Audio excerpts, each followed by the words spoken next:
What's going on, everybody? KingofDragons 5000 here, coming at you with another figure review. Today we'll be having a look at the McFarlane Toys Collect to Build Last Night on Earth Bane. The 4 figures you do need to complete Bane are the Last Night on Earth Scarecrow, Wonder Woman, Batman, and Omega. So once you have all 4 figures, you can put together your very own Bane. So with that out of the way, guys, let's get him off the stage, and then we'll continue the rest of his review. And so here we have the Last Night on Earth Bane fully assembled and off my display stage. So with that out of the way, guys, let's actually move on to his one and only accessory, if you can count it as an accessory. His one and only accessory is the Scarecrow figure, which does peg onto his back, and they do look really nice when they're together. Other than that, Bane really doesn't come with anything else. Like I said, I don't know if you want to count Scarecrow as an accessory and Bane as a figure, but he is just basically accessories that are thrown together to make one bigger figure. So with that out of the way, guys, let's actually have a closer look at Bane. And so here we have a closer look at the Last Night on Earth Bane, and I think McFarlane has done a really good job capturing the look of the cover of this character. Now I do say cover because Bane's skin in the actual comic isn't this gray, it's more of a flesh tone. I believe the only way he has this color skin was in the cover where he has Scarecrow on his back. But yeah, I'm okay with the skin tone being gray. It does fit the whole Last Night on Earth post-apocalyptic feel to it. So I'm perfectly okay with Bane's skin being a gray. So, looking at his mask, they did a fantastic job sculpting his mask, and there's a lot of nice detailing on it that I'll show off right now. For starters, Bane's mask is in the shape of a bat. Now, I know a lot of people were complaining that there's too much Batman in the McFarlane line, which is true to a point, but this is actually how his mask looked in the comic book. It's not like your traditional Bane mask where it comes down to his mouth. It's just the white bat emblem with the red eyes. That's pretty accurate to the comic book, so you can't fault the figure for being from that particular comic and looking like it's supposed to. So I don't know why people were complaining about that. I think they did a fantastic job with the sculpt on the mask. You can see some wrinkles, some folds in it. You can see a seam line going all the way up to the top. And something I really do like is that they actually did sculpt a zipper on Bane's mask, which is something I really wasn't expecting. I thought it was just a loose piece of plastic at first. Nope, that tiny little nub right there, it's a zipper. So yeah, really, really nice detailing on Bane. So with his head out of the way, let's actually take a look at his torso. Really loving the texture on his tank top right here. You can see it has some seam lines sculpted onto it, so it does look like an actual tank top, so I do like that. We do have some detailing right here where it's starting to wear out, and I do like that. Even on the underside of his arm right here, we get another seam, which that looks really good. I really love the way he looks. And this Bane does have a really nice look to him. I'll say that right now. There's a really nice look. Again, we have some more detailing where it's wear and tear, and then of course that peg where Scarecrow does tab in. On his left bicep, we do have this armband, which does stretch all the way around. Really like the detailing on it. Although I would have liked to see a little paint right here, like maybe some grays and some silvers, just to bring out that detail right there. On his right arm, we do have his Venom tank that goes into his bloodstream. Having green veins probably would have helped this figure, because he does have some veins that I feel could have been green, just to highlight some of his venom coursing through his, well, veins, of course. But that would have been a nice little nod. And yeah, they did paint this side, so there's no reason why they couldn't have painted this side with silvers. Really do like the green that they went with. It's a nice vibrant green. Then we get his really massive hands, as you can see. He does have fists with the plating right here, and then like duster knuckles right here. So really do like that. We have his traditional Bane belt where we have the red emblem, or not really an emblem, but the red inside the silver, and it goes all the way around. It almost looks like he's wearing a chain on top of a leather belt, because you can see how it looks like chain link, except it's missing the middle link on each one. It's still an impressive looking sculpt, and you can see some detailing right here, which looks phenomenal. We do have another belt that comes down to a utility pouch, possibly a grenade right here. He does have pockets right here on his side. On this side it is straps with some more utility pouches right there.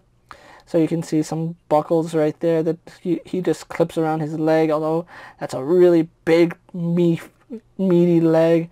And then of course the pouch here with really nice detailing, but could have used a little bit of paint just to give it some effort, or just to give it some more highlighting right there. Now I do like the fact that his armor is asymmetrical. On the right leg we do have some armor right here on his shin, and you can see it does carry over to the back where we do have the strap with the buckles right here, so that's really cool. And then we don't get any armor on his foot. On his right or left leg we do have a knee pad, which looks really nice. You can see it has some wear and tear to it, some nicks, some dings, and then of course the screws on it. And unfortunately there's no strapping on it, which I think is a missed opportunity to have like some straps going around his leg. But it's still a really nice sculpt, and I really do like the texturing on his combat boots. They did a fantastic job there. The laces look really good. And then of course it's really big, massive feet with it actually have treads underneath them. And then we have a peg hole, even though you really don't need a peg hole because his feet are big and he stands perfectly fine without them. Now I know a lot of people have had issues with the legs and them not pegging on properly. I'm just going to show you, like, I can actually hold the figure upside down. No issue with the legs coming off, especially like that. Like, yeah, there's really no issues pegging his legs on. Once they're secure, they're actually in there really good. So the people saying that the legs don't peg in, don't listen to them, because I'm holding the figure upside down and I'm shaking him, and we're not getting any legs coming off. So yeah, all those people that said that his legs are impossible to get on and they don't stay on, well, you can direct them to my video, because again, upside down Bane, shaking him kind of hard and nothing's coming off. So really do like that he is well constructed. But that's probably where the best things about this figure come, is that he is well constructed and looks the part. However, when it comes to articulation, he is severely lacking. So we'll go on to that after comparison. So with that out of the way, guys, let's actually have some comparisons. Here we have Bane posed next to a Marvel Legends Cyclops and a DC Multiverse Superman. Here we have Bane posed next to a WWE Elite Scale figure and a Mezco 1/12 Collective Popeye the Sailor Man. Here we have Bane posed next to a Lightning Collection White Ranger and a Star Wars Black Series Mandalorian. Here we have the Last Night on Earth Bane posed next to the DC Universe Classics Bane. And finally, here we have the Last Night on Earth Bane posed next to the Storm Collectibles Injustice Bane. So with the comparisons out of the way, let's actually move on to his articulation. And this is where this figure suffers greatly. This figure is not as articulated as you would expect. He does look imposing, which is nice, but looks can only get you so far. As far as his head goes, he does have a double ball joint, but unfortunately his neck is so massive that if you try having him looking up, you will always pop his head off. And it's not one of those, it's a one-time thing. Nope, if you try pushing him to look up, he will always pop his head off. And he does look down quite a bit for a guy his size. I mean, that's neutral, that's looking up, that's looking down, and you can see it does move around on the ball joint, but it's not, he has such a small head that we really don't get too much movement. We do have some really nice tilt, so I do like that. And his head doesn't rotate on a straight swivel, it kind of swivels at an angle, so he really doesn't look to the side all that well. And if you try to get him to, again, you just pop his head off, which is a little bit unfortunate. Now, his arms are done fairly well. You can see that there's a ball joint connecting them into the shoulder, so we do get some forward and back movement. We get some up and down movement, but it's really minuscule. We mainly get forward and back movement out of that. It's almost like a butterfly joint, but it's not really. His arm does go out to the side quite a bit, so that is some pretty good range. Does rotate all the way around, kind of stiff, but it does move. As you can see, he does not have a bicep swivel, but what we do have is a single bend at the elbow, giving us less than 90 degrees, almost 90, but not quite. And then we do have rotation right here, but I don't know, that you can kind of get him at 90 degrees if you turn it to an angle, but it really doesn't function as well as you would expect. Then we do have a swivel and hinge here at the wrist. Kind of stiff, but it does work, and it's a really tight joint, so I do like that. So we do have a ball joint here at the torso, but again, that's as far back as he moves. That's as far forward as he moves. And I do like the fact that his tank top is a rubber overlay, but that's not really movement. And he does rotate no problem. I think rotation is fine, but very little pivot, very little forward and back movement, so that is a little bit unfortunate. We don't have another ball joint at the lower torso, which does hinder the figure quite a bit. And then we have a look at his legs, where I think it is the biggest point of contention for this figure. You can see he does have his pants sculpted over the hip piece right here. Now what that does is it does make it next to impossible to get his leg forward. I'm pushing it to the limit that I feel comfortable going at, and that's about as far forward as I can get his leg to go.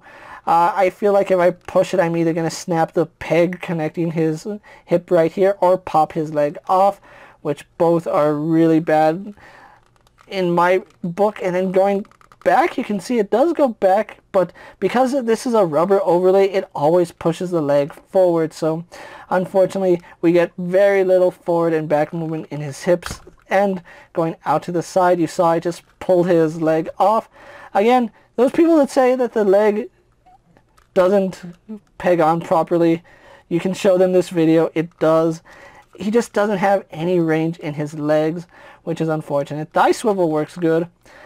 Then we get onto his knees, where I am having the hardest time getting his knees to move. They are like really stiff. You can see that they do go to about there. At least the right leg does. Left knee is very, very stiff. Same with the ankle. They do rotate below the knee, so that is pretty good. We do have a hinge in the ankle, which goes back and forward, but it's a really tight joint, and I really don't want to apply too much pressure because I don't want to break that peg. But yeah, really stiff joints here. So I'm just going to move it back to neutral position. You can get a little more range. He does have a forward-facing pin for rocker ankle, and then a toe hinge. So overall, really, really bad when it comes to articulation. Again, he's a really nice, imposing looking figure, but that's pretty much all you get is an imposing looking figure. He's more of a statue than anything, which is unfortunate because this is a really cool design, and I feel like McFarlane missed the mark with this figure, unfortunately. So with that out of the way, guys, let's actually get him posed for my final thoughts, and then we'll wrap up this review.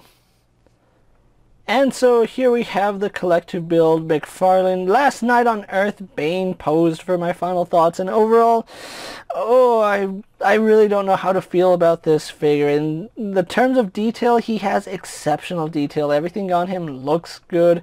I think the size is pretty good compared to all the other figures, and he does really look imposing. Now, looks can only get you so far. His articulation is very, very limited. Now, I know a lot of people say he's a big guy, he's not going to be doing a lot of karate kicks, and that is true, but we do have figures like the Storm Collectible Bane, which is a much bigger and broader figure than this figure, and he moves around like it was in his design, which it was. This Bane was not designed with movement in mind. He's pretty much just going to stand on your shelf and look imposing, and then maybe move his arms around just to give him some kind of dynamic posing.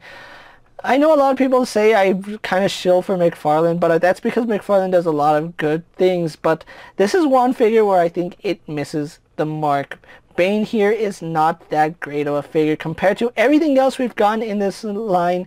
Bane here is up there with the animated series Batman and Superman for being some of the worst figures in this line, mainly because he really doesn't function as a figure. As a statue, I think he would look perfectly fine, but as an action figure, this completely missed the mark. McFarlane could have done so much more with the legs, especially with the hips. They could have done something completely different just to give him better range. I think he could have been a little bit bigger, and a lot of people do complain about his skin tone.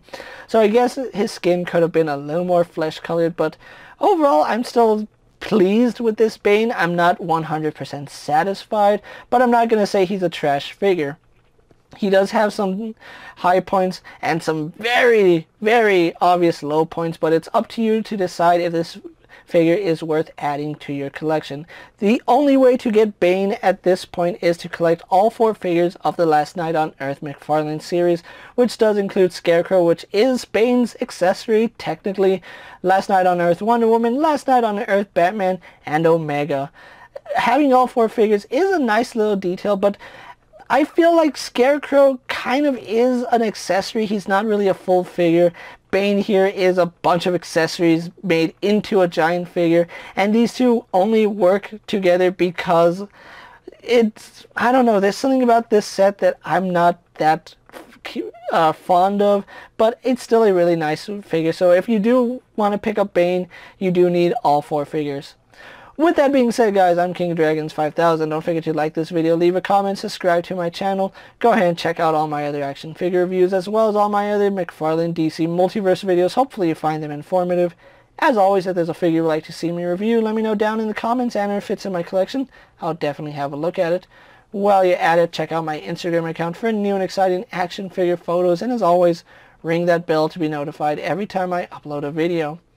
Until next time, guys, I will see you later. Take care, everyone.